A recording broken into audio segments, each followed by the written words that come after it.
हर हर महादेव सभी को। आज हम सुनेंगे सोमवार की व्रत कथा। प्राचीन काल की बात है। एक गांव में एक साहूकार रहता था। साहूकार बहुत ही अमीर था, लेकिन उसकी कोई संतान नहीं थी। साहूकार इस बात को लेकर हमेशा चिंतित रहता था। साहूकार भगवान शिव को प्रसन्न करने के लिए सोमवार का व्रत रखता था और व्रत के दौरान भगवान शिव और पार्वती की पूजा करता था और शाम को शिवलिंग पर दीपक जलाया करता था।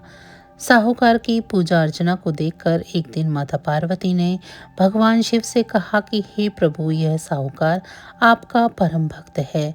प्रति सोमवार को विधि विधान से आपकी पूजा करता है। आपको उसकी मनोकामना पूर्ण करनी चाहिए।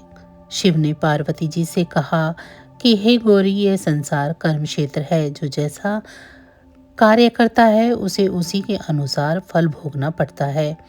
उसी तरह इस संसार में जो जैसा कर्म करेगा उसे वैसा ही फल मिलेगा। भगवान शिव भोले हैं और उन्होंने कहा कि इसके कर्मों में संतान सुख की प्राप्ति नहीं है। लेकिन माता पार्वती ने भोले भंडारी से दोबारा आग्रह किया कि हे नाथ, फिर भी आप इसकी मनोकामना पूर्ण कर दीजिए। यह आपका परम भक्त है। अगर आपने अपने भक्तों की इच्छा को ही पूर्ण नहीं किया तो आपकी पूजा आराधना क्यों ही करेंगे। माता पार्वती का इतना आग्रह करने पर भगवान शिव ने कहा, यह साहूकार बहुत धनवान है और इसका कोई पुत्र नहीं है, इसीलिए सदैव चिंतित रहता है। लेकिन इसके भाग्य में संतान का योग नहीं है। लेकिन तुम्हारा आग्रह करने पर मैं इसे पुत्र प्राप्ति का वरदान तो दे देता हूँ, लेकिन वह केवल 12 सालों तक ही सीमित रहेगा।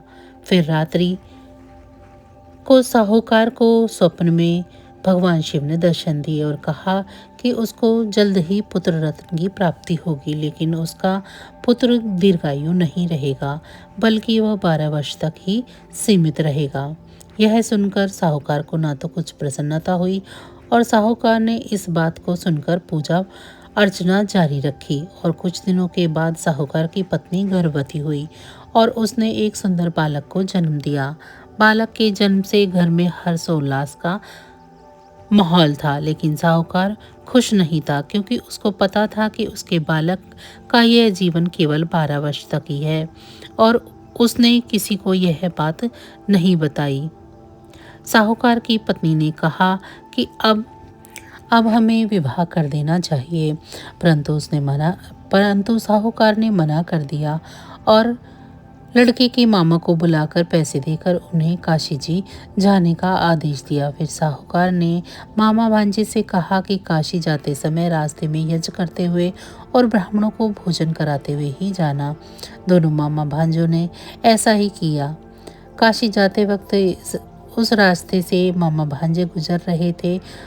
उसका राजा अपनी पुत्री का विवाह ऐसे राजकुमार से करवा रहा था जो एक आंख से काना था, यानी उसे एक आंख से दिखता नहीं था। दूल्हे का पिता इस बात से चिंतित था कि अगर दुल्हन पक्ष को ये पता चल गया कि दूल्हा काना है तो राजकुमारी विवाह के लिए मना न कर दे। इसीलिए उसने साहूकार के पुत्र को देखा तो उसने सोचा कि मैं इस बालक को अपने पुत्र के स्थान पर बिठा दूंगा और दुल्हन पक्ष वालों को पता भी नहीं चलेगा। दूल्हे के पिता ने अपने पुत्र को इस बात के लिए राजी किया। इस तरह साहूकार ने उच्च स्तर के दूल्हे को कपड़े पहना और घोड़े पर चढ़ा तोरण की रस्म की। तोरण के बाद फेरों की जब बारी आई तो दूल्हे के पिता ने साहूकार के पुत्र से अनुरोध किया कि वह दुल्हन के साथ फेरे ले ले और विवाह संपन्न हो गया तो यह बात किसी को ना बताए। मामा भी राजी हो गया और विवाह समारोह भी निपट गया। शादी संपन्न होने के बाद मामा भांजा काशी के लिए प्रस्थान कर गए, परंतु साहूकार के पुत्र ने दुल्हन के कपड़े पर लिख दिया कि तुम्हारी शादी मुझसे हुई है, लेकिन जिस राजकुमार के साथ तुमको भेजेंगे वह एक आंख से काना है और मैं तो काशी में शिक्षा ग्रहण करने के लिए जा रहा हूँ। जब राजकुमारी ने यह बात पढ़ी तो उसने राजकुमार के साथ जाने से इनकार कर दिया और अपने पिता को कहा कि यह मेरा पति नहीं है, मेरा पति शिक्षा ग्रहण करने के लिए काशी गया हुआ है। जब यह बात सारे में फैल गई तो मजबूरी में दूल्हे के पिता को सारी बात बतानी पड़ी और दुल्हन के पिता ने भी अपनी बेटी को भेजने से इनकार कर दिया। उधर मामा भांजे दोनों काशी पहुंच गए और बालक शिक्षा ग्रहण करने लगा और मामा ने यज्ञ करवाना शुरू किया। अगले सप्ताह ही पुत्र 12 साल का हो गया। एक दिन अपने मामा से बोला कि आज मेरी तबीयत कुछ ठीक नहीं है। तो मामा ने कहा कि अंदर जाकर सो जाओ। साहूकार का पुत्र अंदर जाकर सो गया और उसकी मृत्यु हो गई। कुछ देर बाद जब मामा अंदर जाकर देखता है तो उन्होंने अपने भांजे को मरा हुआ देखा तो वह बहुत दुखी हुए, परंतु वह रो नहीं सकते थे वरना उनका ज्ञान अधूरा रह जाता। इसीलिए मामा ने वापस आकर यज्ञ पूरा किया और ब्राह्मणों को भोजन कराने के बाद अपने मृत भांजे को देखकर रोने लगे। उसी वक्त उसी मार्ग भगवान शिव और पार्वती जी जा रहे थे। पार्वती जी ने किसी के रोने की आवाज़ सुनी तो उन्होंने शिव जी से कहा कि प्रभु, कोई मनुष्य रो रहा है, उसके दुखों को दूर करते हैं। शिव पार्वती मामा के पास पहुंचे। जब उन्होंने मृत बालक को देखा तो हैरान रह गई, क्योंकि यह भगवान शिव के आशीर्वाद से साहूकार का पुत्र था। माता पार्वती ने कहा, यह तो साहूकार का पुत्र है, हे प्रभु, इसे और आयु दो, नहीं तो इसके माता पिता तड़प तड़प कर मर जाएंगे। मृत बालक को देखा और उन्हें दया आ गई और उन्होंने शिव से कहा कि हे प्रभु, इस बालक को और जीवन दान दीजिए, वरना इसके माता पिता जीते जी मर जाएंगे। माता पार्वती के आग्रह करने पर शिव जी ने उनकी बात मान ली और उसे जीवन दान दे दिया। साहूकार का पुत्र जीवित हो गया और मामा भांजे अपने घर की ओर